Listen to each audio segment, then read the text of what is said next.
This is a list of WWE pay-per-view and WWE Network events, detailing all professional wrestling cards promoted on pay-per-view and the WWE Network by WWE.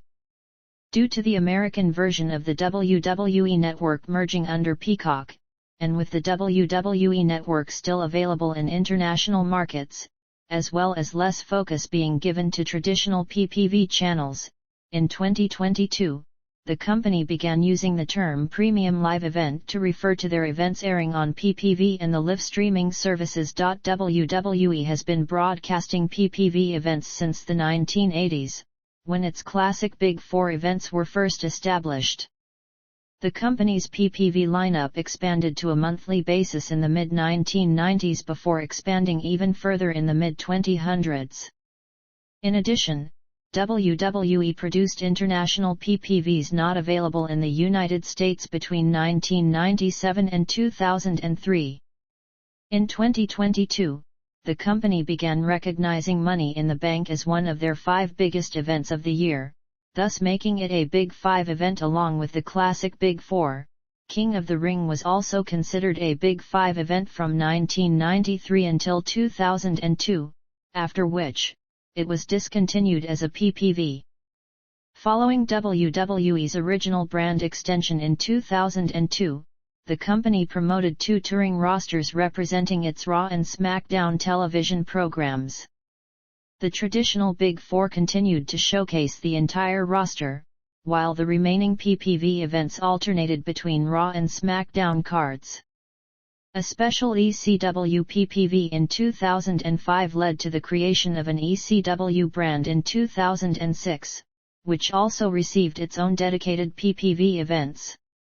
In March 2007, WWE announced that all subsequent PPV events would feature performers from all brands.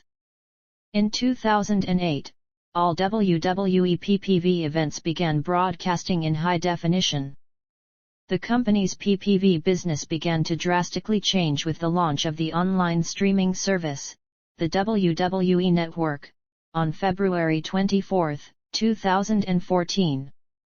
WWE's focus shifted away from delivering their events solely on PPV channels, with their main focus on delivering all of the events on the WWE Network, including some exclusive events, such as NXT Arrival. Beginning with the 2021 edition of Fastlane, WWE PPVs began airing on NBC Universal's streaming service, Peacock, in the United States, following a merger of the American WWE Network under Peacock in March that year. The standalone version of the American WWE Network shut down on April 4. The rest of the world maintains the separate WWE Network service. After the second brand extension in July 2016, brand-exclusive PPVs returned with the Big Four as the only PPVs to feature both Raw and SmackDown brands. Brand-exclusive PPVs ended after WrestleMania 34. Beginning with TakeOver 31 in October 2020, NXT TakeOver events started airing on traditional PPV in addition to live streaming. In late 2021, WWE discontinued their NXT TakeOver events. In addition to Peacock's WWE Network channel, WWE PPVs are still made available on traditional PPV outlets in the United States. In Canada, WWE PPVs are available through VU, Shaw PPV, or SASK-TEL PPV, and are shown in select locations of the Cineplex Entertainment chain.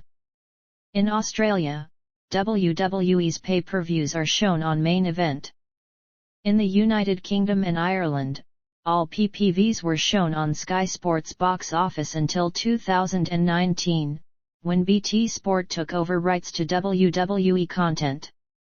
In India and South Asia, a single broadcaster generally holds the rights to all WWE programming, with PPVs broadcast for no additional charge. Currently, WWE PPV events are typically 3 hours in length, with some events running longer or shorter. The NXT TakeOver events typically ran between 2 and 3 hours.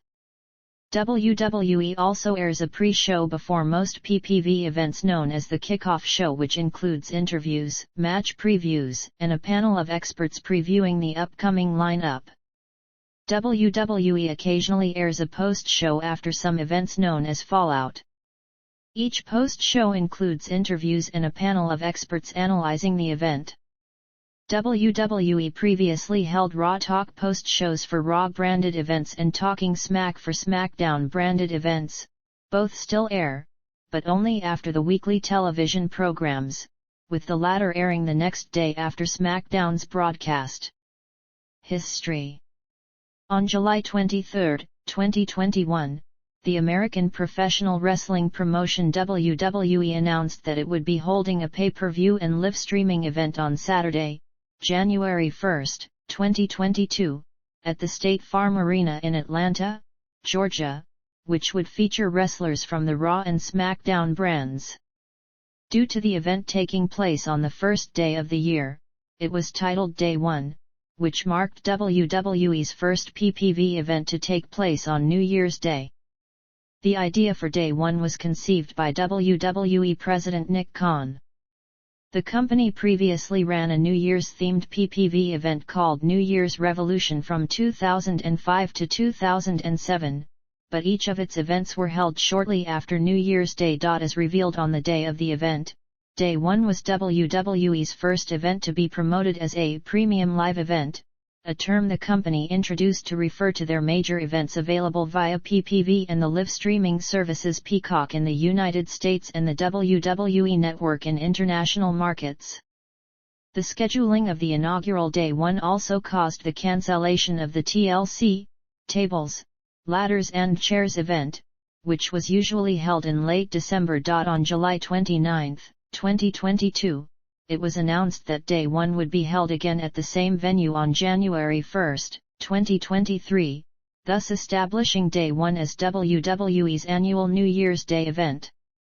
On October 16, 2022, however, it was reported that the 2023 event had been cancelled due to conflicts involving streaming partner Peacock's simulcast of a scheduled Sunday Night Football game to be televised by NBC on the night of the event, as well as Raw airing the next night.